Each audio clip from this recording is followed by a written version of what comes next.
On Voilà, voit très bien. Parfait. Donc, je vais passer la première diapo. Si je peux. Mais tu n'es pas en mode plein écran, si tu peux mettre Ah oui, en pardon, oui, plein je vais écran mettre. maintenant, si ça marche.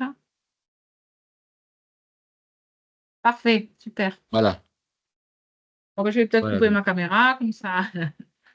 pas Et de souci. puis, Moi, je vais couper la alors, mienne pour aussi. les questions, vous pouvez taper dans le chat et puis on les passera peut-être après, une fois Ouais. que les présentations sont faites. Ce sera peut-être plus facile d'y répondre. Et si on n'a pas le temps, ben, on essaiera de les répondre par écrit un peu plus tard. Voilà, ben, je coupe ma caméra et je me tais.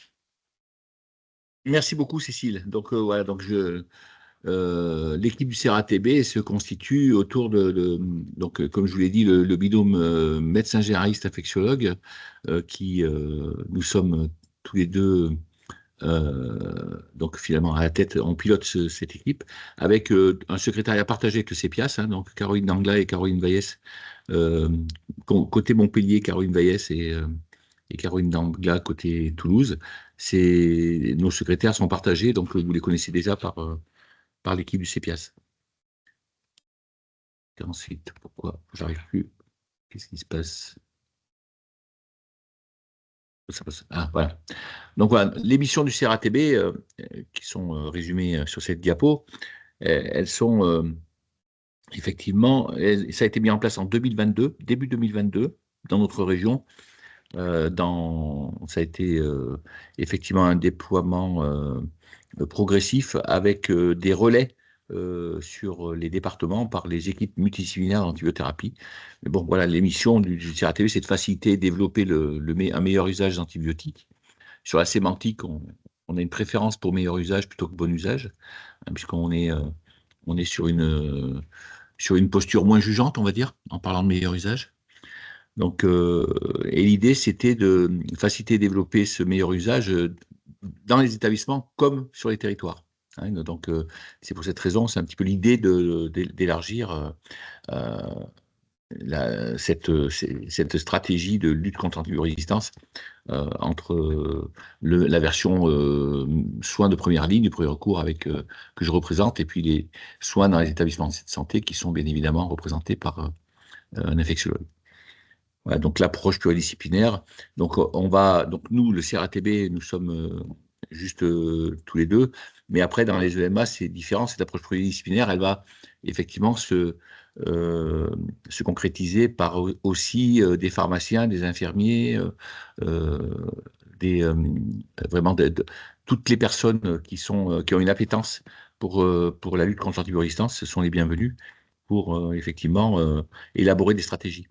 Donc, donc là, voilà, comme vous le voyez, identifier des problématiques régionales qui sont source de mes usages, de coordonner les réseaux. Je vous ai parlé des EMA, donc ça, c'est ces réseaux-là que l'on coordonne surtout, qui eux coordonnent d'autres réseaux. Former des référents à l'expertise en thérapie, bien entendu, et quel que soit donc médecin, pharmacien, IDE, on est vraiment pluripro là, dans cette histoire. Faciliter l'accès à l'expertise pour tous les professionnels de santé, donc avec des formations, et effectivement, c'est l'idée, et concevoir aussi et déployer des formations adaptées, hein, puisque effectivement, les formations purement descendantes ne sont pas suffisantes, hein. On n'aborde que le domaine des connaissances par des formations descendantes, et on sait bien que pour faire monter effectivement les professionnels de santé en compétences, on doit activer d'autres leviers en termes de formation, hein, des formations adaptées, donc. Je vais essayer. Voilà, ça marche. Tout cela s'inscrit dans une stratégie nationale qui avait été décidée à l'époque au niveau de la DGOS 2022-2025, dans le plan de prévention des infections et de l'antibiorésistance. Donc, d'où le lien très étroit entre nos deux entités, CEPIAS et CRATB, depuis le début, hein. On est d'ailleurs, nous, CRATB, nous n'avons pas de site propre. Cécile a tout à l'heure parler du site du CRATB, mais en fait, nous sommes hébergés pour l'instant. Alors, ça viendra, on aura très certainement un site spécifique au CRATB dans quelques temps, mais pour l'instant, nous sommes hébergés par le site du CEPIAS. Hein, sur le site du CEPIAS, sur la page d'accueil, vous avez un onglet CRATB qui permet d'ouvrir sur les pages du CRATB. cela, donc on est aussi là pour, on fait partie, enfin on autorise pardon, j'ai lu, il y a la salle d'attente qui se remplit actuellement, qu'on autorise d'entrer. Donc cette feuille de route interministérielle, donc 2024-2034, qui effectivement, vu l'enjeu de santé publique que représente l'antibiorésistance, on essaye de mettre les moyens, entre guillemets, je dis bien on essaye, malheureusement, ils ne sont pas toujours sur le terrain complètement déployés, mais on fait au mieux en tout cas, pour la Il dit prévention et la qu'on a plus réduction de en l'exposition. partage d'écran, excuse-moi. Je ne sais pas pourquoi, mais peut-être Ah, ne te préoccupe pas de la, la- vous n'avez pas le partage d'écran avec la feuille de non, route? il est sur le côté. Ah, ou alors c'est moi. Ah, si, pardon. Tout va bien. D'accord, Excuse-moi. parce que moi, oui, Non, non, c'était marqué. il y est, Ok, c'est moi qui l'avais fermé, en fait. Excuse-moi. d'accord, Je... pas de souci. Donc, voilà, le socle commun de compétences et connaissances minimales en prévention des infections, c'est ce qui nous intéresse aujourd'hui. Pour les professionnels de santé des filières, que ce soit maïeutique, médecine, odontologie, pharmacie, soins infirmiers, c'est vraiment une approche pluriprofessionnelle qui est quelque chose d'essentiel. En soins de premier recours, par exemple, bon, il y a cette approche qui est maintenant largement qui s'impose hein, au fil des années. Les premières maisons de santé pluriprofessionnelles datent d'il y a une quinzaine d'années et là, c'est la création de maisons de santé pluriprofessionnelles est exponentielle sur les territoires, sur toute la France. Hein. Donc c'est quelque chose qui s'impose aujourd'hui dans la transformation du système de premier recours aux soins. Et donc cette approche pluripro fait partie de cette transformation du système de santé. Donc la liste des compétences et connaissances minimales dont parlait Cécile tout à l'heure. Donc effectivement, nous sommes plus concernés aujourd'hui par les items en rouge avec les concepts de base en diagnostic des infections. En fait, là, j'aurais plutôt, et je l'ai fait comme ça, vous le verrez dans ma présentation tout à l'heure, plutôt parler des concepts de base sur l'antibiorésistance qui est pour beaucoup, qui reste pour beaucoup un concept, et juste un concept. Et donc, justement, il faut creuser un peu, il faut aller sur la physiopathologie pour comprendre le pourquoi, hein, et qu'on ait tous le même discours. Donc, on en reparlera un petit peu plus tard. Donc, l'administration des anti-infectieux et le bon usage, ou plutôt le meilleur usage, comme je vous l'ai dit tout à l'heure. Donc, dans les concepts de base, on va retrouver quand même des choses qui touchent à la pertinence des soins. L'important, c'est de différencier la notion de colonisation avec la notion d'infection. Hein, l'exemple de la colonisation urinaire est un bel exemple, avec effectivement une situation, quand un patient est colonisé, on a un prélèvement positif, mais on n'a pas du tout intérêt à mettre en place un antibiotique, puisque en fait, le patient n'est pas infecté, il est juste colonisé. C'est des notions qui sont importantes et qui participent, quand on les maîtrise bien, à la désescalade de prescription d'antibiotiques. Donc, un syndrome inflammatoire également peut être secondaire à d'autres causes qu'une infection. Donc là aussi, bon, il y a des exemples comme les traumatismes ou les interventions chirurgicales ou les cancers également. Donc là aussi, il faut bien différencier les choses. Et puis l'importance de l'examen clinique et de l'entretien clinique, hein, l'interrogatoire avec les antécédents, l'histoire de la maladie, tout cela est très important à bien identifier les situations dans leur complexité, dans leur environnement, pour bien affiner les diagnostics et bien évaluer également une éventuelle gravité d'une infection. Donc ensuite, donc toujours l'importance de l'interrogatoire qui est de nous là, avec connaître et suivre les bonnes pratiques pour la réalisation des examens, c'est-à-dire que effectivement, il est souvent peu pertinent de prescrire des prélèvements cutanés notamment. Il y a très peu de situations où c'est nécessaire et où ça apporte un plus dans la prise en charge.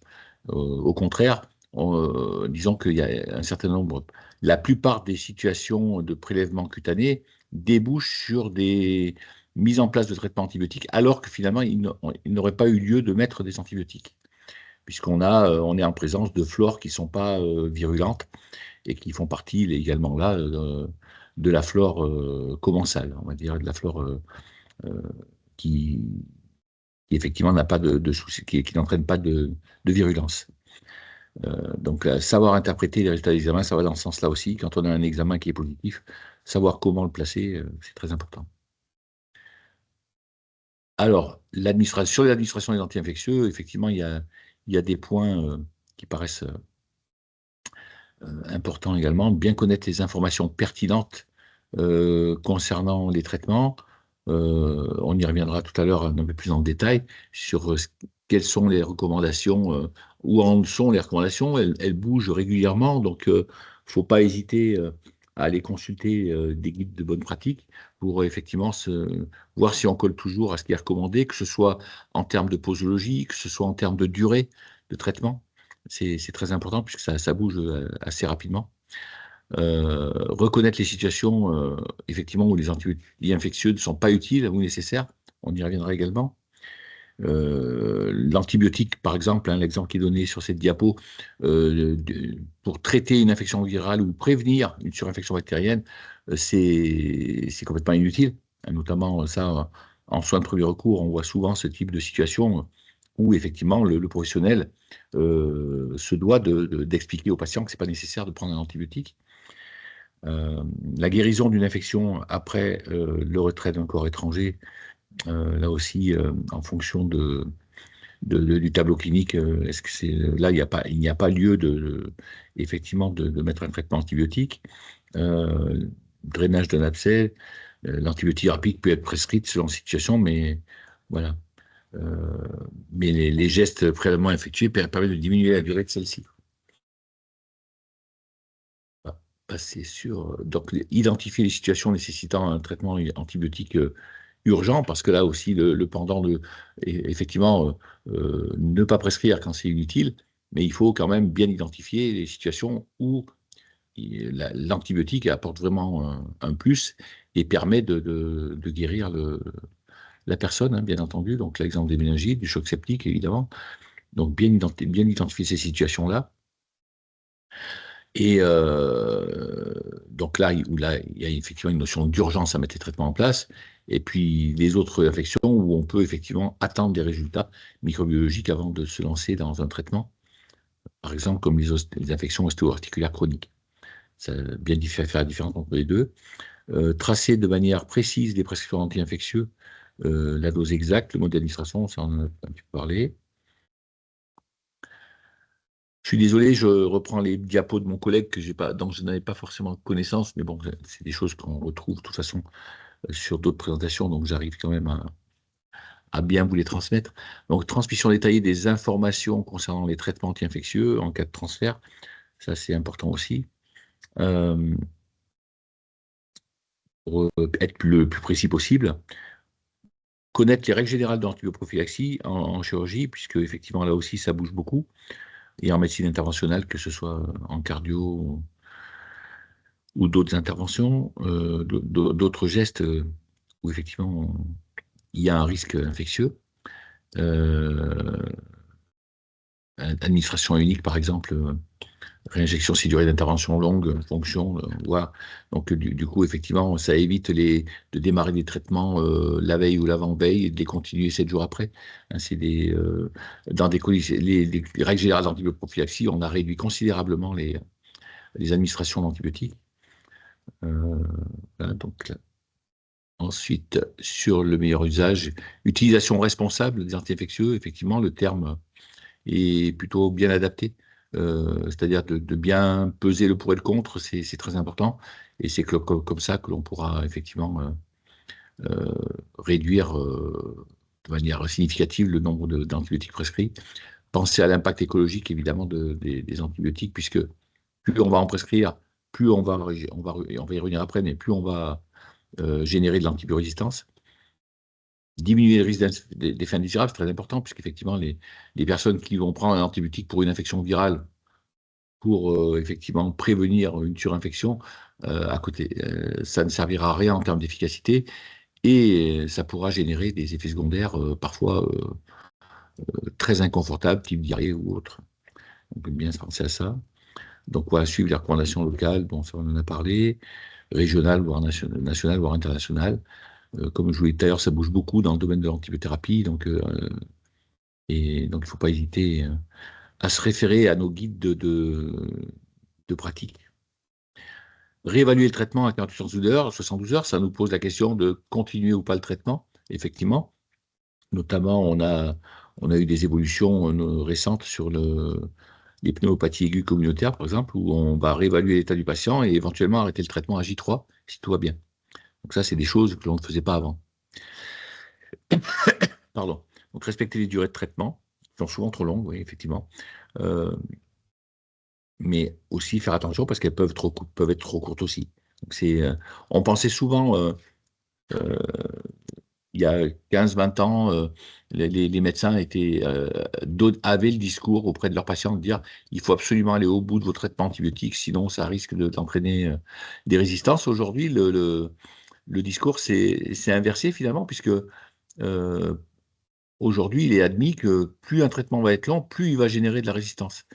Donc, quand on peut raccourcir ce traitement, on le raccourcit. Évidemment, en s'assurant que par les données des études qui ont pu être faites sur tel ou tel sujet, en s'assurant que le traitement a bien été efficace. Voilà, l'exemple, par exemple, aujourd'hui, mais on y reviendra tout à l'heure, les infections urinaires masculines, où effectivement, les traitements de ces infections urinaires masculines qu'on appelle aujourd'hui cystite-like, on, on a réduit les durées de traitement, on les réduit volontiers, mais attention, s'il y a des facteurs effectivement, si on a de la fièvre, c'est plus le cystite-like, ça devient une prostatite plutôt, ça va être rangé plutôt là-dessus, ou infection urinaire plus haute. Là, les quelques essais qui ont voulu mettre en place des durées de traitement à 7 jours se sont avérés le traitement était insuffisant, donc on chercherait plutôt le milieu en ce moment, mais là, ça n'est pas encore validé et acté, mais on chercherait plutôt une durée à 10 jours, entre 14 et 7, voilà, on cherche un peu à ajuster au mieux la durée des traitements. Alors, pardon, ça c'était, donc je pense que j'ai terminé avec le diaporama de mon collègue, je vais tenter de changer de suite sans arrêter le partage. Ça doit marcher, ça doit marcher. Voilà, C'est donc parfait. voilà. Donc là, Tu on peux est mettre en sur mode diapo, je le mets en peut-être, mode diapo, oui, tout à et, fait. et si tu veux. Alors voilà, donc du coup, on avait fait deux présentations complémentaires et on va passer sur la mienne du coup, avec tout à l'heure ce que je vous ai évoqué tout à l'heure. Euh, Moi, sur les concepts de base, donc mon collègue, ce qu'il a préparé était tout à fait pertinent et j'avais moi envie d'aller sur le terrain des mécanismes d'antivirulence pourquoi? Parce que, bon, déjà, le contexte, vous le rappelez, quoi, hein, c'est un peu trash comme diapo, mais je pense que aujourd'hui l'enjeu est tel qu'il faut savoir bousculer les esprits et ne pas hésiter à dire les choses parce que ce n'est pas juste un épouvantail qu'on agite là, c'est une réalité qui risque d'arriver rapidement. Enfin, si c'est pas en 2050, ça peut être en 2060, ou peut-être avant même. Mais en tout cas, il faut bien avoir à l'esprit que cette antibiorésistance va entraîner des décès qui aujourd'hui n'ont pas lieu parce que les antibiotiques sont efficaces et qu'on n'a pas ces phénomènes de résistance. Enfin, ils existent, mais ils sont encore suffisamment contenus pour éviter ce genre de situations qui sont fort heureusement exceptionnelles. Un enfant de 6 ans, une jeune adulte de 21 ans. Donc c'est quand même quelque chose, c'est un enjeu extrêmement important et vraiment il y a besoin d'une prise de conscience qui, qui peine à s'installer dans que ce soit en France ou ailleurs d'ailleurs, hein. Parce que dans 30 ans, donc on estime avec les projections qui ont été faites, tout à fait sérieuses, que cette antivirulence, elle entraînera 10 millions de morts par an, ce qui représente beaucoup, beaucoup, même à l'échelle mondiale. Donc, justement, pour savoir de quoi on parle et qu'on parle tous de la même manière, il me paraît important que tous les professionnels de santé parlent de la même chose et qu'on définisse bien ce qu'est la résistance aux antibiotiques. Donc, on ne perd pas du temps à revenir, à mon sens, sur des petits rappels physiopathologiques. Donc, des choses qui vont vous paraître peut-être évidentes, mais qui, à mon sens, sont importantes à rappeler. Vous voyez, sur notre peau, nos muqueuses, nos intestins, on a cette flore qu'on en appelle la flore commensale. Toutes ces petites bêtes vivent en harmonie, pardon, pas en Normandie, excusez-moi. Elles vivent en harmonie sur notre corps et elles ont un rôle bénéfique.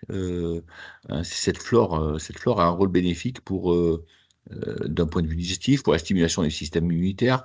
Et encore, on a des zones inconnues, hein, le microbiote intestinal, par exemple. On a des hypothèses sur beaucoup de champs, hein. Pour l'instant, on ne peut pas émettre ce genre d'hypothèse si on veut rester scientifique, mais enfin, on a des pistes qui sont quand même, que ce soit sur les cancers, que ce soit sur les maladies cardiovasculaires. Dans beaucoup de domaines, on estime que cette flore, elle a un impact positif si elle est équilibrée et si elle vit en harmonie avec le corps qui l'héberge. Et l'antibiotique, voilà notre antibiotique, c'est un tueur de bactéries, hein, et il ne fait pas de différence. Cet antibiotique, il est utile, il va tuer les bactéries responsables d'une infection, qu'elles soient pulmonaires, urinaires, mais elle déclenche des dommages collatéraux. Donc voilà, dans ces cas-là, quand il y a une attaque par un antibiotique, qui c'est qui survit? Ben, c'est les bactéries résistantes. Donc il y a là-dessus une notion importante qui, à mon sens, est bien importante à connaître, c'est que ces bactéries résistantes, elles existaient déjà avant l'ère des antibiotiques, mais elles étaient très peu présentes. Elles existaient, mais bon, elles étaient complètement, enfin, c'était anecdotique, hein, effectivement, c'était exceptionnel. Donc, le problème, c'est que avec l'ère des antibiotiques, enfin, le problème, disons que l'utilisation des antibiotiques a effectivement entraîné avec le contact avec les antibiotiques une sélection de mutants résistants, donc qui sont devenus finalement plus nombreux au fur et à mesure des années. Donc effectivement, ça c'est une réalité. Ces mécanismes il y a des mécanismes de résistance bactérienne qui sont divers et variés. Ce qu'il faut retenir, à mon sens, bon, c'est une diapo un peu lourde, mais importante quand même parce que en fait, la résistance, ce qu'on appelle la résistance plasmidique, c'est une des plus fréquentes, hein. C'est une résistance parce que la bactérie, la membrane de la bactérie, effectivement, va perdre sa perméabilité. C'est-à-dire que l'antibiotique ne pourra plus rentrer dans la bactérie par la mutation de ses porines d'entrée, qui seront fermées du coup, et les antibiotiques ne pourront plus rentrer. Il y a aussi un autre mécanisme de résistance, c'est le phénomène d'efflux, c'est-à-dire que l'antibiotique rentre dans la bactérie, mais la bactérie a mis en place un système de pompe d'efflux qui renvoie l'antibiotique à l'extérieur de la bactérie. Là aussi, c'est des mécanismes de résistance qui sont tout à fait fréquents, hein. Donc, modification de la cible, ça entraîne une perte d'affinité entre l'antibiotique et son site d'action, donc la cible. Les enzymes, les fameux bêta-lactamases, par exemple, il existe une inactivation des antibiotiques par ces enzymes-là. Par exemple, la synthèse des bêta-lactamines, les bêta-lactamases, elles bloquent et elles rendent inactifs les antibiotiques. Donc, c'est ce qui entraîne une résistance, bien entendu, puisque la bactérie continue à proliférer. Voilà, différentes choses qui sont importantes à ce niveau-là et qu'il faut bien retenir que ces mécanismes-là, ils peuvent être multiples pour une même bactérie. Ils peuvent être associés, donc, et aussi concerner plusieurs familles d'antibiotiques. C'est-à-dire que vous pouvez avoir ce qu'on appelle les fameuses bactéries multirésistantes. Enfin, donc c'est effectivement les fameuses BMR. C'est une résistance, mais selon plusieurs modes, voire plusieurs familles d'antibiotiques qui seront résistantes. Donc voilà pourquoi chaque prise d'antibiotique, elle va créer des résistances bactériennes. Même une fois, ça suffit pour que ça crée des résistances bactériennes. Au fil de l'eau, ça va en créer de plus en plus. Voilà un schéma qui est sympa, qui montre bien, qui illustre bien l'arrivée de et en nombre, puisque, bon, voilà, on va prendre effectivement l'antibiotique, tac, il ne va nous rester plus que la bactérie résistante, et derrière, évidemment, il n'y aura plus de bactéries sensibles, il n'y aura que des résistantes. Donc c'est facile à comprendre. Là, c'est pareil sur le microbiota intestinal, les bactéries anaérobies, les rouges, les BMR, les bactéries multirésistantes. Donc, voilà, donc pour telle famille d'antibiotiques, on va avoir des profils différents. Voilà. Alors, donc, les antibiotiques, elles créent des bactéries résistantes et elles favorisent effectivement leur développement, mais vraiment de, de façon exponentielle. Ça va très, très vite. Donc, chaque individu peut devenir effectivement une usine à gaz, une usine très efficace de production de bactéries résistantes. Alors maintenant, on va passer du coup sur quelque chose de. On va rentrer un petit peu plus dans le détail par champ, par thématique.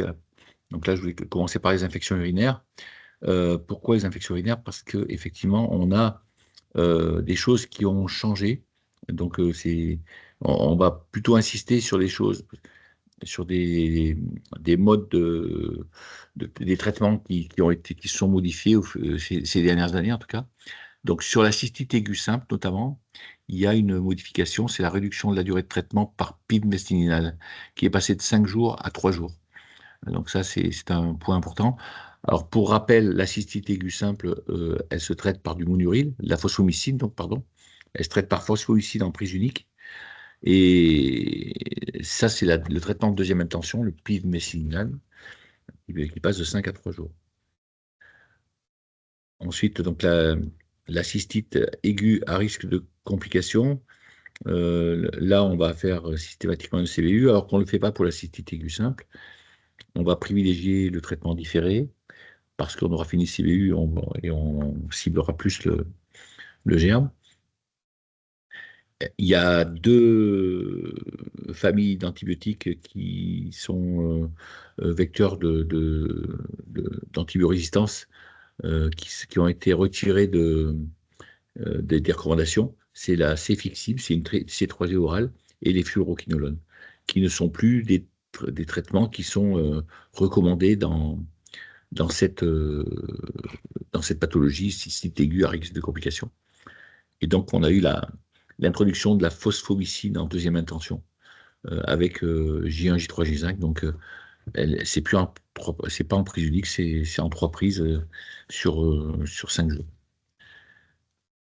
Donc, la cystite aiguë récidivante, la modification antibioprophylaxie uniquement pour des patients avec au moins une cystite par mois. On ne donne plus d'antibioprophylaxie, notamment phosphomycine une fois par semaine, si c'est des patients qui ont des patients souvent qui ont enfin, une infection tous les 2 mois, par exemple, ça ne rentre plus dans ce qui est recommandé. Alors voilà, donc la cystite aiguë simple, j'étais revenu sur le traitement de première intention, ce que je vous disais tout à l'heure.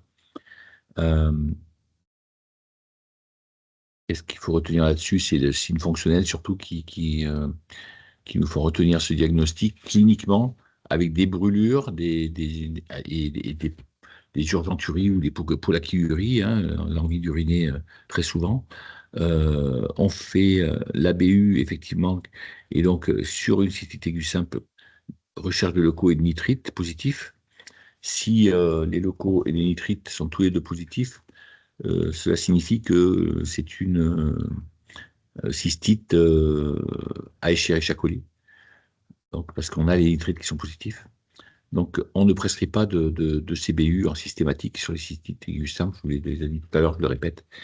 Ça, c'est des recommandations, mais ça fait quelque temps que c'est admis. Ça fait, je crois que c'était les recommandations de la SPIF en 2014 qui avait émis cette recommandation. Et les autres donc, polycystite aiguë, donc compliquée, la délivrance d'un traitement antibiotique sans ordonnance médicale par information d'officine, qui est conditionnée par la réalisation d'un test urinaire d'orientation diagnostique, c'est les bandelettes, hein, de recherche à minima de nitriturie et de leucocyturie, comme pour la bandelette. Donc, quand c'est un résultat positif, effectivement, la pharmacie peut délivrer un traitement antibiotique. C'était antérieurement les protocoles nationaux de coopération qui encadraient cette après une formation préalable, donc des pharmacies, qui encadraient cette délivrance. Maintenant, c'est droit commun. Hein. Depuis juin 2024, c'est droit commun. On va y revenir dans pas longtemps. Donc, les autres antibiotiques ne sont pas indiqués sur ce schéma-là de délivrance directe, sans passer par le médecin. Et je continue de parler des protocoles nationaux de coopération parce que nous avons formé, effectivement, avant que ça passe dans le droit commun par les pharmacies, nous avons formé pharmaciens et infirmières qui étaient volontaires pour le faire. Donc, ces protocoles nationaux de coopération sont toujours d'actualité et sont utilisables par les infirmières libérales, donc qui exercent en cabinet, en structure plutôt d'exercice coordonné comme les maisons de santé, ou sur un territoire, ce qu'on appelle les CPTS, c'est une communauté professionnelle territoriale de santé, qui ont effectivement toute infirmière libérale sur un territoire peut adhérer à une CPTS et après avoir fait effectivement cette formation, peut prescrire de la même manière après en respectant le protocole, un antibiotique sans problème. Et ces cystites aiguës simples, c'est vraiment sur un schéma où il n'y a pas de risque de complications, donc c'est des patientes de 16 à 65 ans. Et sans fièvre, évidemment. Les cystites récidivantes, donc là aussi, stratégie antibiotique, ça va être effectivement de la même manière, un traitement curatif, ça va être comme la cystite aiguë simple, cystite simple, pardon, avec le Monuril en première intention, traitement curatif. Et s'il y a vraiment plus d'un épisode par mois, on peut proposer de l'antibioprophylaxie avec le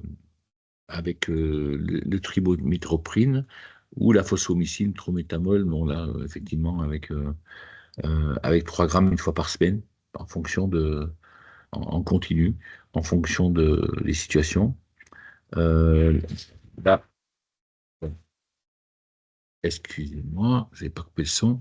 Donc là, en continu, donc le trimétoprine, c'est le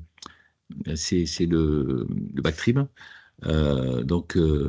Qui peut être recommandé, et en péricoïtal, effectivement, dans les 2 heures avant ou après le rapport sexuel, quand les conseils d'hygiène des conseils aux jeunes filles qui font souvent des cystites à répétition suite au rapport sexuel, on leur conseille de bien aller vider leur vessie, évidemment, pour éviter ces infections à répétition après chaque rapport. Voilà, hop. Donc là, les infections urinaires masculines. Donc là, c'est un domaine où ça bouge, c'est en train de bouger en termes de recommandations.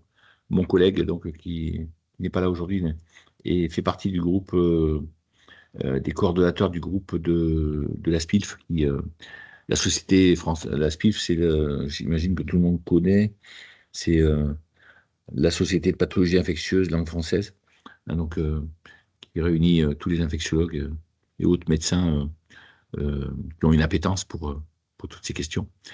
Donc, les infections urinaires masculines, actuellement, on tend à ne plus considérer une infection urinaire masculine comme une prostatite, ce qui était le cas avant.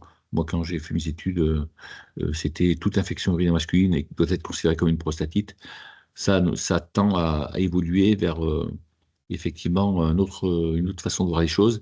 C'est-à-dire qu'on considère que s'il n'y a pas de fièvre, infection non fébrile, il n'y a pas effectivement de tableau clinique très, comment dire, très intense, pas de douleur pelvienne importante, on considère que c'est des cystites-like, hein, qui ressemblent effectivement aux infections urinaires chez la femme, avec des brûlures mictionnelles, avec des urgenturies. Donc là, on parle de cystite-like aujourd'hui.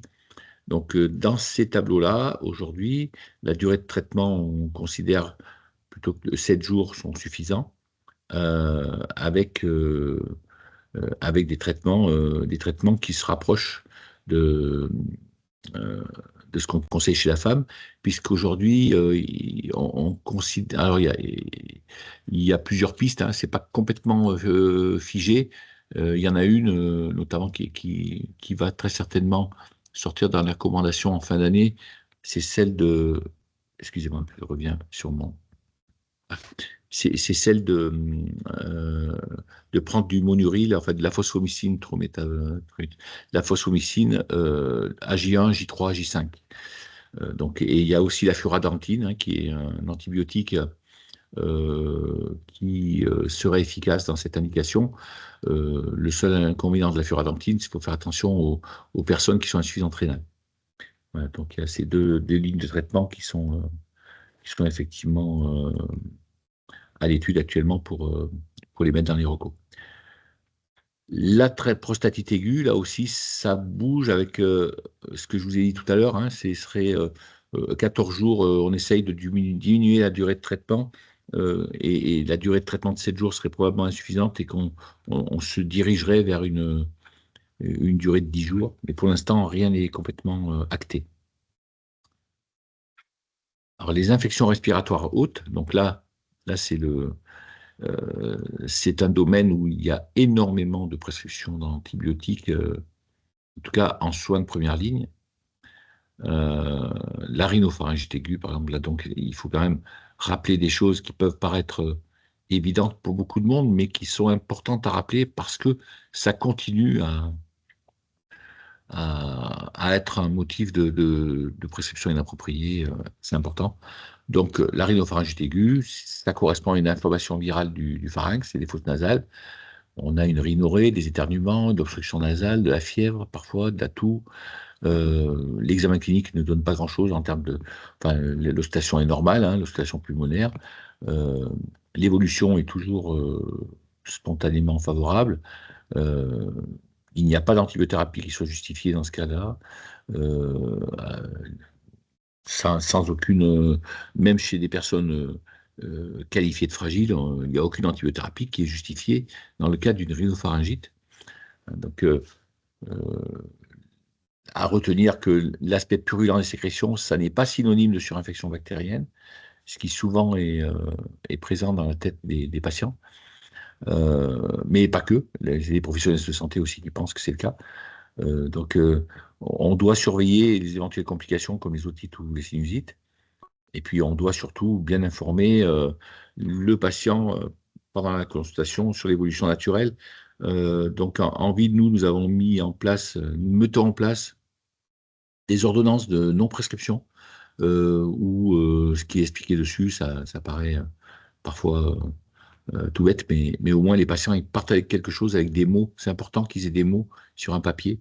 Donc, rhinopharyngite, on va le voir aussi pour la bronchite, c'est la même chose. C'est des situations qui ne nécessitent pas d'antibiotiques et on le marque, l'écrit sur le.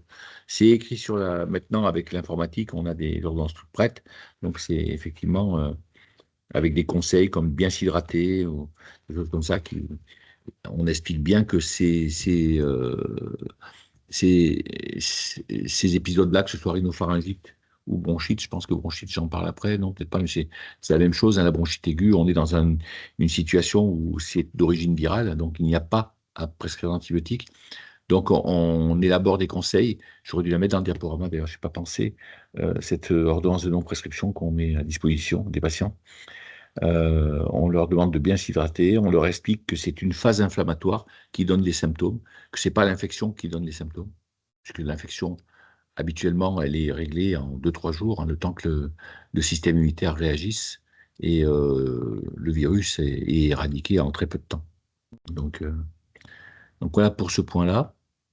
Alors la sinusite aiguë maxillaire, pardon, excusez-moi, elle, effectivement, il peut y avoir une indication d'antibiothérapie, mais il faut qu'il y ait au moins 2 de ces 3 critères, c'est-à-dire que c'est pas forcément le plus souvent, quoi.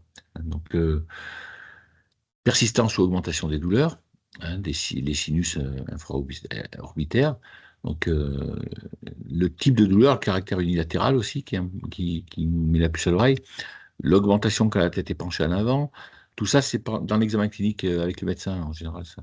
Le caractère pulsatile aussi doit nous alerter. Et puis le fait que ça augmente en fin d'après-midi ou la nuit. Donc ça, c'est des critères Voilà. Le type de douleur, la persistance ou l'augmentation des douleurs ou l'augmentation de la rhinorrhée. Là, effectivement, s'il y a 2 de ces 3 critères, ça justifie une mise sous antibiotiques. Effectivement, ça, c'est des points importants. Donc, avec, en première intention, donc y compris dans la sinusite maxillaire, en première intention, de l'amoxicilline. On ne met plus augmentin, enfin amoxicilline acide clavulanique en première intention d'emblée. On le met que en cas d'échec. Après, la sinusite associée à une infection dentaire, c'est autre chose. Là, on peut mettre d'emblée l'amoxicilline acide clavulanique. Voilà, donc l'allergie documentée à la pénicilline, on a toujours la possibilité de mettre de la cefpodoxime. Et s'il y a une contre-indication bêta-lactamine, la possibilité de mettre de la pristinamycine. Donc ça, effectivement, ce n'est pas les situations les plus fréquentes. La sinusite frontale, ethmoïdale ou sphénoïdale, celle-là, il faut être très prudent. Euh, un avis ORL s'impose, mais on doit débarrer un traitement antibiotique dans ce cas-là. C'est une douleur qui est susorbitaire, qui est pulsatile, qui augmente lors des mouvements de la tête en déclive. La fièvre est quasiment toujours là. Pour la sinusite frontale, je parle. L'asphénoïdale, extrêmement rare, hein, mais potentiellement grave. L'ethmoïdale, les signes auriculaires sont révélateurs avec un œdème palpébral, donc là, voire de l'exophtalmie même. Donc là, c'est vraiment une. Là, il faut démarrer le traitement. Et à noter quand même quelque chose d'important, parce que les quinolones ont été souvent utilisés à tort dans cette indication-là, c'est vraiment de les mettre que en cas d'allergie. Donc, en première intention, ça sera l'amoxicilline avec l'acide clavulanique. Donc, en première intention, ça restera ça. Et l'équinolone uniquement que s'il y a une contre-indication au bêta-lactamine. L'angine. Alors, l'angine aiguë de l'adulte, c'est un tableau clinique d'abord, avec un score de Makisak supérieur ou égal à 2 et un TDR, un test de diagnostic rapide, donc positif. Donc là, effectivement, les RCO sont aujourd'hui, on est sur un traitement de 6 jours, 2 grammes par jour en 2 prises par jour. Donc, en cas d'allergie au pénis, on peut effectivement mettre d'autres traitements antibiotiques, soit la céfuroxime 500 mg par jour en 2 prises pendant 4 jours, voilà, ou la clarithromycine 500 en cas de contre-indication ou bêta-lactamine également pendant 5 jours. Donc les scores de Makisak, c'est d'où l'importance vraiment de la clinique, hein. C'est-à-dire qu'on a une température, on a déjà une température supérieure à 38, il n'y a pas du tout de tout dans une angine, le patient ne tousse pas. Les adénopathies, les ganglions sont douloureux, antérieurs, cervicales antérieures sont douloureux. On a une augmentation de volume des amygdales.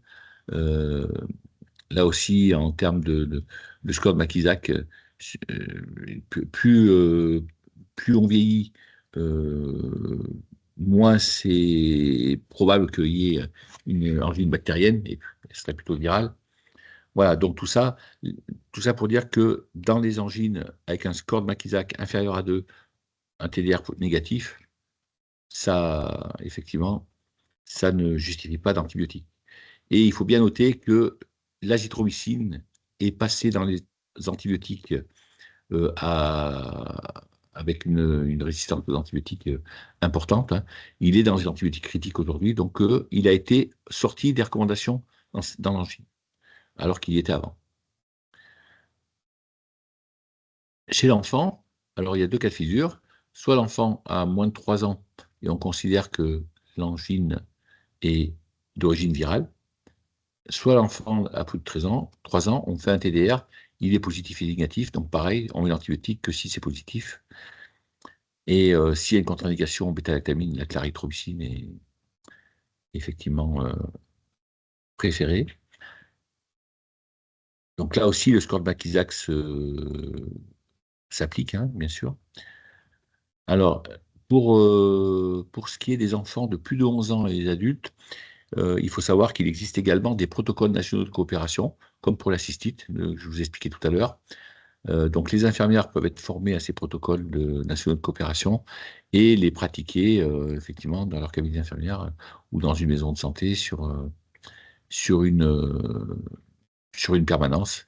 Donc ça peut tout à fait se faire. Bon, là, c'est un peu plus difficile parce que en fait c'est au fil de l'eau, hein, vous le savez bien, l'angine on la décrète pas. Donc voilà, donc en tout cas les infirmières ont la possibilité de se former et pratiquer les protocoles nationaux de coopération avec, si un test est positif, la même chose que pour les cystites, une prescription antibiotique à la clé. Alors là, je vous ai mis quelques images de tympan, ce qu'on considère comme un tympan normal, c'est ça. Alors, l'otite de l'enfant, c'est un contexte fréquent de prescription inappropriée d'antibiotiques. Il y a vraiment un gros travail dans la formation à faire pour que ce soit la formation initiale ou la formation continue, un gros travail à faire pour effectivement ajuster au mieux la prescription antibiotique.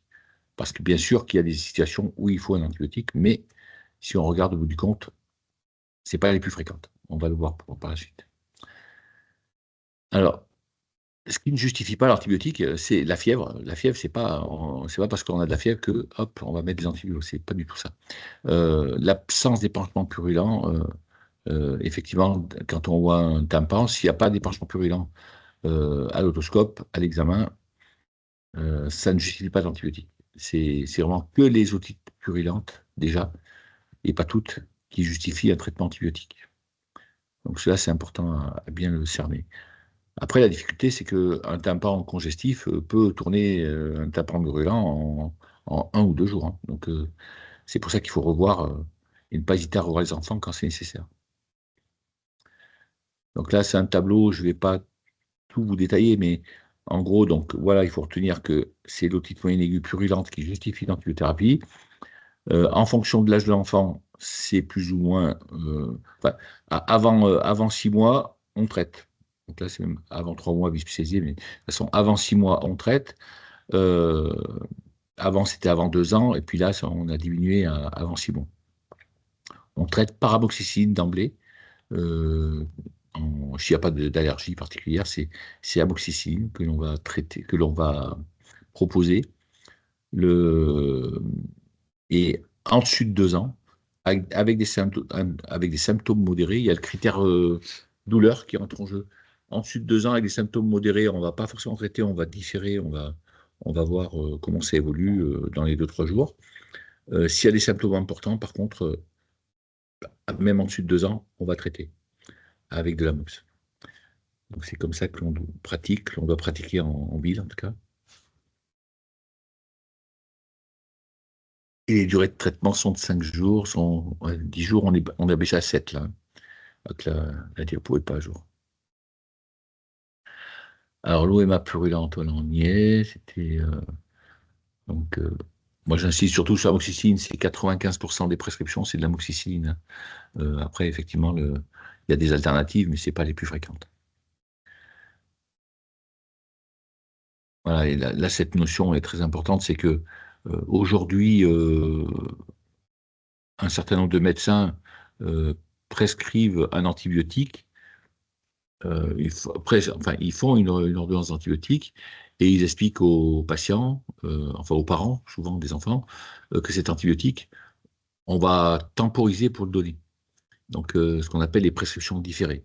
Et donc, dans les pays où ça se pratique plus qu'en France, ces prescriptions différées ont entraîné une baisse de 70% de consommation d'antibiotiques. Donc c'est quelque chose qui est vraiment à l'étude aujourd'hui. Il y a une grosse étude en cours actuellement en soins de première ligne qui s'appelle ADOMA, qui évalue c'est une étude quantitative avec effectivement au niveau national avec plusieurs centres pour effectivement évaluer l'impact de cette prescription différée. Et en tout cas, dans les pays où ça a été fait, on a noté qu'il y avait 70% de prescriptions en moins, ce qui est énorme, hein, quand même. Alors ensuite, les infections respiratoires basses. Donc, c'est sur ce sujet-là qu'il y a eu pas mal de choses qui ont bougé récemment. Donc, comme je le disais tout à l'heure, je l'ai mis avec la rhinopharyngite, la bronchite aiguë. C'est une situation très fréquente Et vous voyez, donc elle représente 50 à 70% des prescriptions d'antibiotiques inappropriées. C'est-à-dire que si demain, la bronchite, tous les médecins en première ligne donnent des ordonnances de non-prescription pour expliquer aux patients qu'il n'est pas utile de prendre un antibiotique, on chute le volume de prescription antibiotique de manière vraiment très, très, très, très, très importante.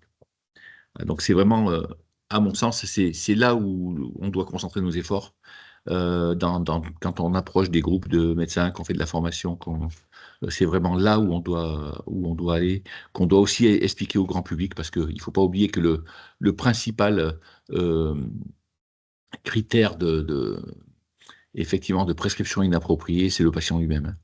Donc là aussi, il y a eu des études qui l'ont prouvé.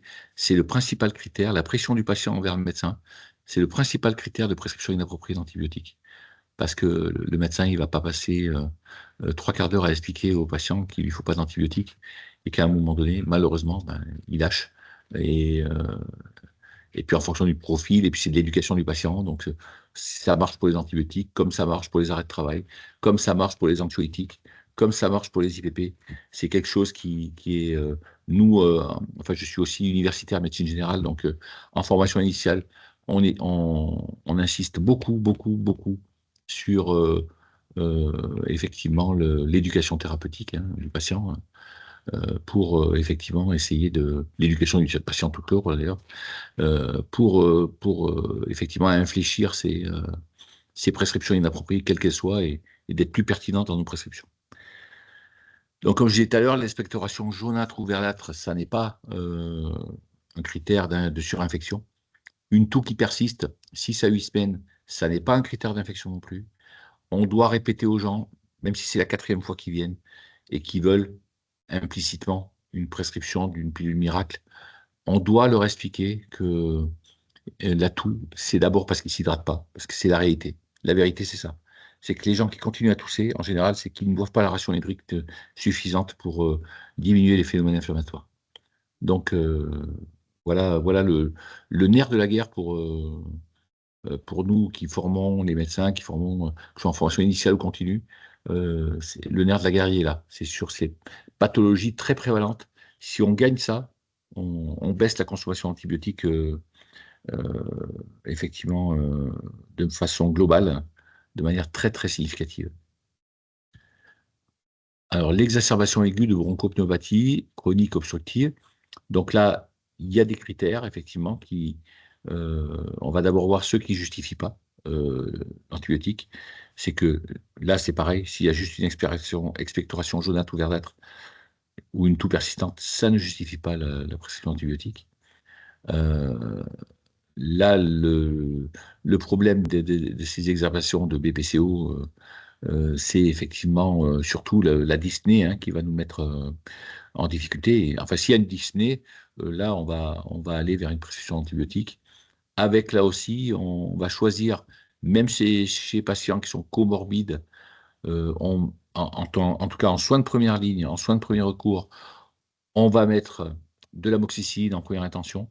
On ne va pas, parce qu'ils sont morbides, pardon, mettre de l'augmentin. On va rester sur l'amoxicilline. Et ensuite, en fonction, on évoluera ou pas vers l'augmentin s'il y a un manque d'efficacité. Je pense que c'est ça qui était surtout important de dire.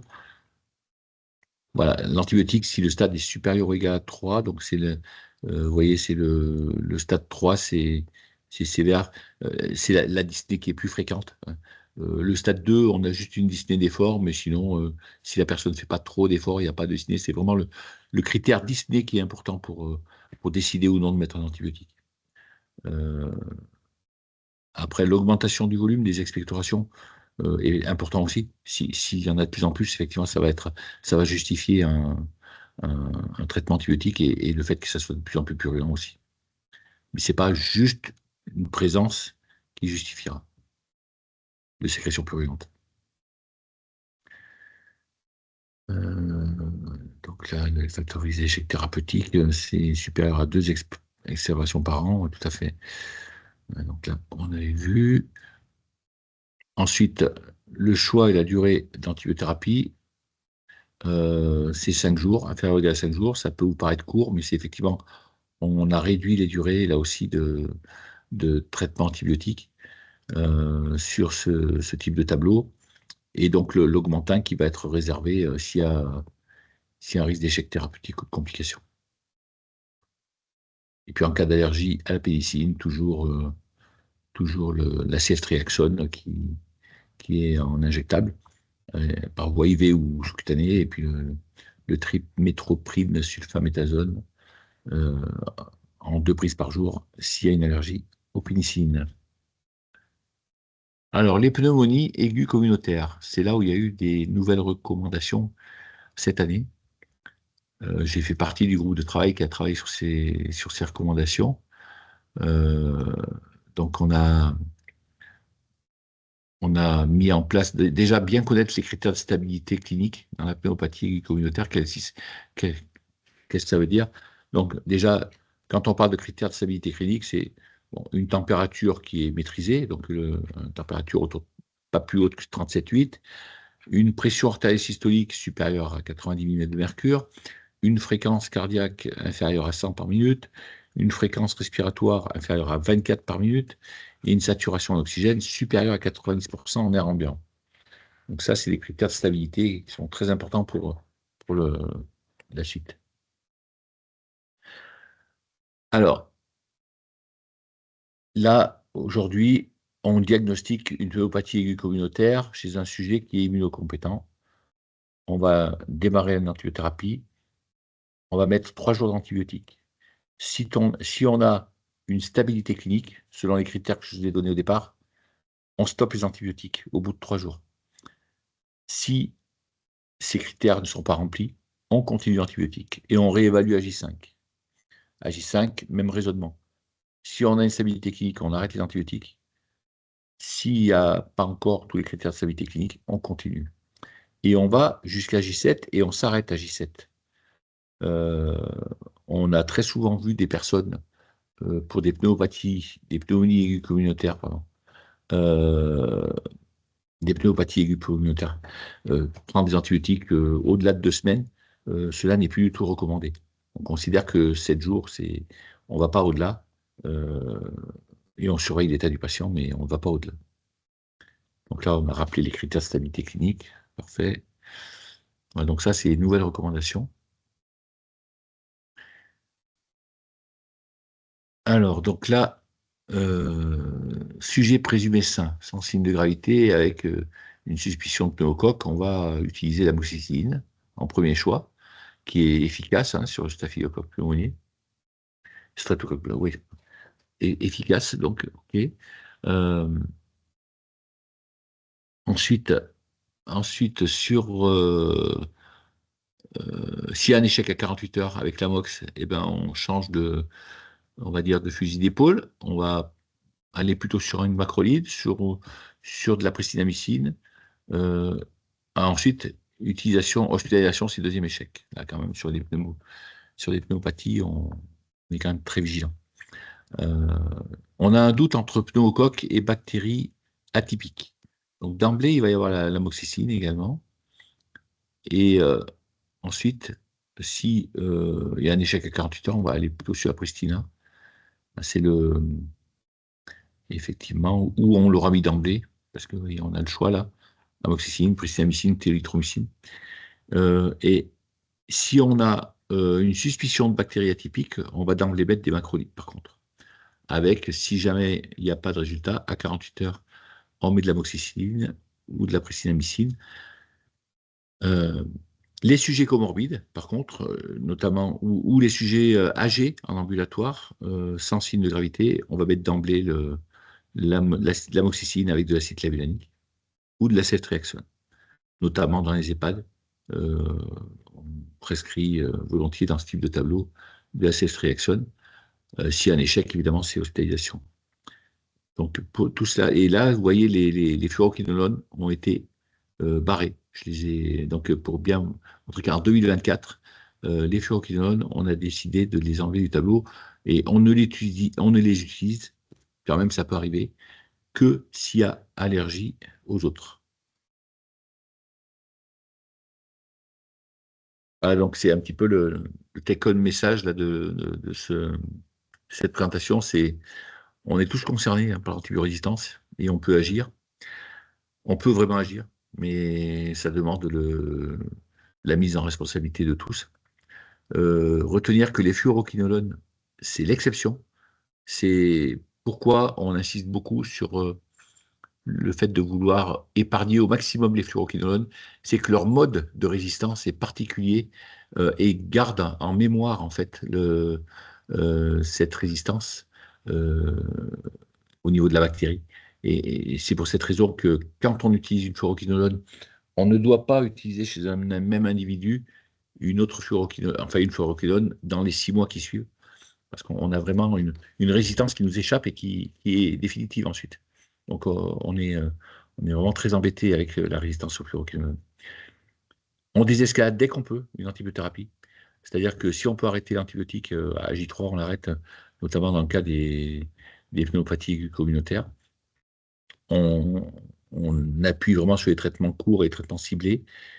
Et un petit mot sur les prélèvements aussi que j'avais évoqué tout à l'heure, qui sont vraiment à faire, et surtout pour les futurs professionnels, infirmières ou infirmiers dans les institutions ou en libéral, c'est vraiment à faire de manière, on va dire, exceptionnelle, hein. C'est pas du tout fréquent qu'on ait besoin d'un prélèvement, effectivement, en pratique. Et parce que malheureusement, le prélèvement, une fois qu'il est fait, il rapporte des bactéries et on ne va pas taper forcément sur la bonne qui concerne les problèmes. J'espère que j'aurai été assez clair. J'ai fait de mon mieux. Merci beaucoup, Philippe, pour ce monologue. Tu Oui, devais c'est pas facile, hein, effectivement. d'ailleurs. Non, c'est pas facile, surtout Pas trop en l'habitude. webinaire comme ça. Et je Ouais. sais ton peu d'appétence pour le descendant, donc Oui, je, voilà, voilà. je- je pense que c'était particulièrement difficile. Tu peux peut-être quitter le partage. Et puis, si vous avez des questions, donc si vous levez la main, je dois pouvoir vous donner vous mettre votre micro. Sinon, si vous voulez me mettre par chat, c'est possible. Donc, c'était très clair. Merci beaucoup. Donc, a priori, dans les commentaires, Alors, j'essaye d'enlever le partage. Tu l'as enlevé, non? C'est bon? oui, c'est Peut-être? bon. Oui. C'est Très bien. parfait. C'est parfait. Donc, Donc, c'est vrai que en organisant le webinaire comme ça, ça vous coupe automatiquement vos webcams et parce que, et micros pour pas qu'il y ait de bruit parasite. Mais voilà, là, c'est quand même le moment où si très bonne présentation, très claire. Bon, voilà, tu as des félicitations. Donc, bon, Merci. voilà, on pourra mettre, c'est des diapos qui peuvent vous être utiles aussi pour vos présentations. Mm. Donc, oui, tout sera partagé en fait, première et deuxième présentation. Donc, ce sera en ligne sur le site du CRATB donc, et du CEPIAS. Si vous ne trouvez pas, vous nous écrivez soit au CEPIAS, CEPIAS-Occitanie, soit CHU Montpellier, soit CHU Toulouse, ou alors sur CRATB, Occitanie, CHU-toulouse.fr et vous aurez, on vous renverra le lien. Peut-être aussi, Philippe, on peut voilà, en profiter pour dire que s'il y a des questions par rapport aux enseignements, si vous avez des doutes par rapport aux derniers recours en ligne, enfin là, tu as bien fait le tour, hein, mais bon, voilà, ça bouge tout le temps. Mm. Oui, ça bouge. Faut- Oui. Ce que j'ai dit voilà, aujourd'hui peut changer dans 6 mois. voilà, C'est- donc il ne faut pas hésiter à contacter le CRATB Mm. pour. Alors, contactez le CRATB ou les EMA, hein, puisque Oui, c'est notre, vrai. notre Mm. organisation, elle est faite de telle manière que nous, on est, on va dire, entité régionale, et nous avons au niveau, et on a la chance en Occitanie d'avoir quand même réussi à déployer, pas sur tous les départements, mais presque, des EMA, des équipes multidisciplinaires d'antibiothérapie, qui sont sur le même modèle hein, que le CRATB, déjà avec un binôme médecin généraliste infectiologue. Alors les grosses EMA comme Toulouse ou Montpellier ont un infectiologue et 2 médecins généralistes. Mais les médecins généralistes sont à temps partiel, hein, comme moi. Donc, effectivement, et les infectiologues souvent sont à temps partiel aussi. Dans les EMA, sont à temps partiel. Au CRATB, c'est un temps plein. Alors, une question, on a EMA en Ariège, point d'interrogation. Malheureusement, c'est un des trous dans la raquette, l'Ariège. Euh, on aimerait. Enfin, alors, la ressource généraliste existe. C'est au niveau infectiologue que ça coince. Euh, Parce que effectivement, on n'a pas réussi à. Enfin, en fait, si vous voulez, les EMA, elles s'organisent avec un financement ARS, mais qui passe par un appel à manifestation d'intérêt. Donc, il faut que l'établissement de santé, l'établissement support, qui est en général le CH du département, puisse présenter ce dossier. Et puis, et pour présenter le dossier, il faut avoir les ressources. Euh, mais c'est vrai que l'Ariège, on n'est pas loin. Il faudrait un infectiologue et on ne l'a pas pour l'instant, malheureusement. Peut-être la proximité de Toulouse. Mais en tout cas, pour ce qui est de l'Ariège, quand il y a des choses à demander, et souvent vous faites appel à la Haute-Garonne, à Toulouse. Je vois qu'il y a Lucie, le lièvre, qui est connectée.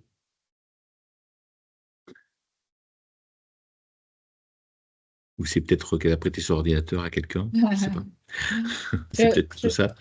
ouais, je profite pour mettre les liens là sur Oui, les outils utiles. Et puisqu'on est avec les enseignants d'ici aussi, peut-être Philippe, dire un petit mot sur le DU qui vient d'être créé pour les oui, paramédicaux en infectiologie. Je te laisse. oui, oui, tout à fait. Le DU Ah, d'infectiologie, pour les infirmières, il y a un DU pour les infirmiers enfin, qui soient d'établissements de santé ou libéraux. Il y a un DU qui a été créé cette année d'infectiologie pour les paramédicaux. Donc, évidemment que ceux qui ont une appétence sont tout à fait invités à se rapprocher de la fac. C'est Hugo Maître, qui est infectiologue à Perpignan, qui chapeaute, qui pilote ce DU avec, je sais plus qui est-ce qui est. avec Vincent Lemoine. Il y a Vincent Voilà. Lemoine, C'est d'accord, ça, et de toute façon, c'est l'université de de Montpellier-Nîmes. Montpellier. Voilà, Ouais, hein, ouais. si vous voulez vous inscrire, enfin, si vous voulez avoir des renseignements. Là, c'était la première promotion, et c'est vrai que c'est original, parce qu'il y a pas, il n'y en avait qu'un qui était organisé de façon assez, tous les 3 ans, je crois seulement, dans le nord-ouest de la France. Donc voilà, là, c'est la première promotion, et je pense que puisque vous êtes Oui, vous êtes les bons relais pour. enseignant d'ici, voilà, de bon relais Tout à fait. pour faire connaître. Puisque c'est un rôle de plus en plus Ouais. important et à développer pour justement concourir et apporter une pierre de plus à l'édifice. Tu en as bien parlé au début, Mm. Philippe, de cette complémentarité d'expertise. Et c'est vrai que voilà, c'est important et de plus en plus, je pense que il faut Mm. que on ne peut plus dire non, mais les infirmiers, on n'y connaît rien en antibiothérapie. Sur les grands principes de l'antibiorésistance, il faut pouvoir. Serait-il possible de mutualiser les présentations faites par les différentes EMA sur le site du CRATB? Alors, c'est quelque chose qui est évoqué. Je pense que ce sera peut-être pas sur le site du CRATB. Enfin, voilà, on verra. Après, il y a des moyens Oui, d'échange qui peuvent être de mise enfin, de mise en commun entre EMA. Donc, je pense, du coup, Lucie Lefebvre, le Lièvre, pardon. oui, Elle est oui, oui. EMA. Voilà. Mais ça, Donc, effectivement, nous sommes hébergés par le CEPIAS pour l'instant, mais il est question que le site évolue, et évidemment que ça sera un point effectivement très intéressant. On avait pensé à un moment donné, on avait réfléchi à mutualiser, à faire une plateforme documentaire sur Resana, mais apparemment tout le monde n'a pas accès à Resana. Euh, et c'est sûr que ça sera un grand gain de temps pour tout le monde, puisque ouais. on va pas réinventer l'eau chaude à chaque fois, hein, ça c'est clair. De toute façon, déjà, nous, sur la première ligne, c'est ce qu'on fait déjà. On a un groupe WhatsApp, alors bon, c'est pas très sécurisé, mais on a un groupe WhatsApp où on échange nos présentations. Mais après, c'est du bricolage, ça. Donc, il va falloir passer à l'échelle, on va dire, industrielle, quoi. Mhm. Je pense que oui, c'est ça. sera sûrement discuté dans la journée EMA. Hein, on peut Ouais, rappeler, puisque s'il y a des le, EMA le qui sont à 13, l'écoute, voilà, le 13 mai. le 13 mai à Ouais. Carcassonne. Là, c'est pareil, on pourra en discuter à Carcassonne.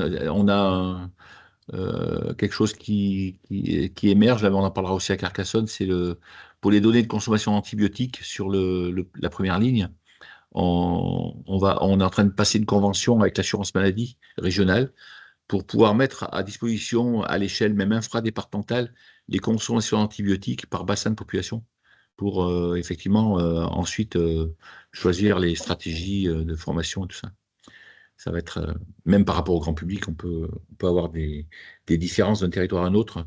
On le sait que pour Perpignan, par exemple, pour les PO, ils sont extrêmement consommateurs et qu'il faut du coup peut-être envisager les stratégies de communication sur le grand public ou de formation pour les professionnels un peu différemment qu'ailleurs. Donc tout ça, on avance dans ce sens-là.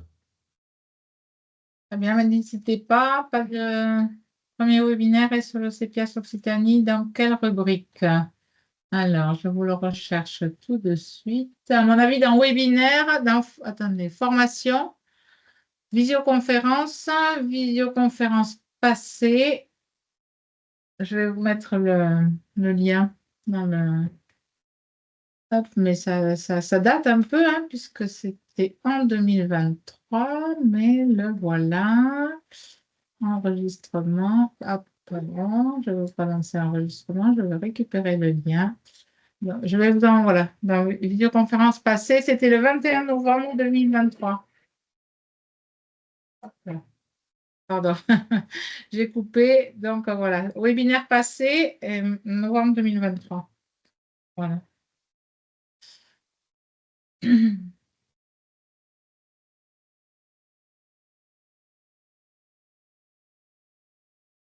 Il faut descendre un peu bas, hein, parce que Ah oui. on en a fait quelques-uns depuis, mais je peux bien vous mettre le lien du webinaire direct. Donc, on y est. Ça, là, c'est tous nos webinaires. Ça, c'est le lien du webinaire, hein, D'accord.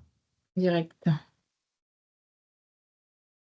Et vous avez aussi les supports. Les supports sont aussi dans la visioconférence passée. À chaque fois, vous avez l'enregistrement, mais vous avez les supports aussi, et puis le socle de compétences de la SF2H. Donc, n'hésitez pas à aller voir. 21 novembre 2023. Bah, très bien. Écoute, je pense que on est à 15h20. On est jusqu'à 15h30. Quid du reconditionnement des antibiotiques pour éviter une automédication et du mésusage? Donc ça Ah, concerne les pharmaciens d'officine. Pas ouais. si Philippe, tu as une réponse. Hein. Oh, bah, c'est une Arlésienne, hein, on en parle depuis Mm, longtemps, mais mm. c'est vrai que c'est très difficile à mettre en pratique en France. On sait que ça se fait largement dans les pays anglo-saxons, mais effectivement, la distribution aux médicaments, chez nous, ça se fait pas. Pour les raisons profondes. Enfin, en tout cas, les recommandations changent tout le temps. Pour les durées de traitement, notamment, ça serait compliqué pour les industriels et ceux Pour qui s'adapter. conditionnent les Mm. boîtes de s'adapter, de suivre effectivement les nouvelles recos. Euh, mais effectivement, ça, c'est une Ouais, question qui est posée très régulièrement à la DGOS. très régulièrement à l'ordre des pharmaciens Aussi, oui. qui ne Ouais. voient pas venir ça avec enfin voilà, ça demande du travail Bah, ça demande un travail supplémentaire, oui, mais effectivement. supplémentaire qui peut être un peu compliqué, de découpage, voilà, de bien Mm, identifier les numéros de lot, mm, les péremptions quand même. Hein. Voilà. C'est pas si simple, effectivement. ouais. Bon, eh bien, on regarde, mais s'il n'y a pas de nouvelles Écoutez, je vous questions, remercie. on va pouvoir mettre fin à notre réunion. Donc, il y aura l'enregistrement en ligne, les supports, comme on l'a dit. Voilà. Ah, alors, est-ce que je peux vous donner la parole, Marie-Pierre Méric, participant? Oui. Hop, autoriser le micro. Normalement, vous devez pouvoir parler et vous devez pouvoir aussi autoriser la caméra. Est-ce que vous pouvez, normalement, en haut, vous avez votre petit microphone là qui doit être, vous pouvez cliquer dessus et le faire démarrer. Votre micro n'est plus désactivé, normalement, vous pouvez parler. Madame Méric, écrivez-moi dans le chat si vous n'y arrivez pas, mais normalement, je vous ai autorisé, donc vous devez pouvoir remettre, activer votre micro en cliquant dessus.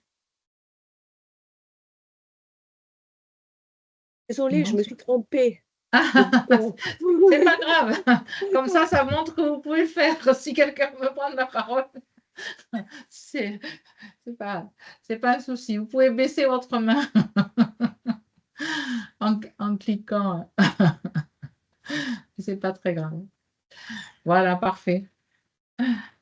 Bon, mais si nous n'avons pas d'autres questions, en tout cas, merci à tous d'avoir été présents à ce rendez-vous. On a été jusqu'à plus de 75 personnes, donc je pense que le sujet était d'intérêt. Et merci beaucoup, Philippe, d'avoir aussi assuré et relayé les deux présentations un petit peu à dernier moment. C'était pas très confortable pour toi, mais tu t'en es très bien tiré. Voilà. Mais on s'adapte, on s'adapte. Merci à vous tous.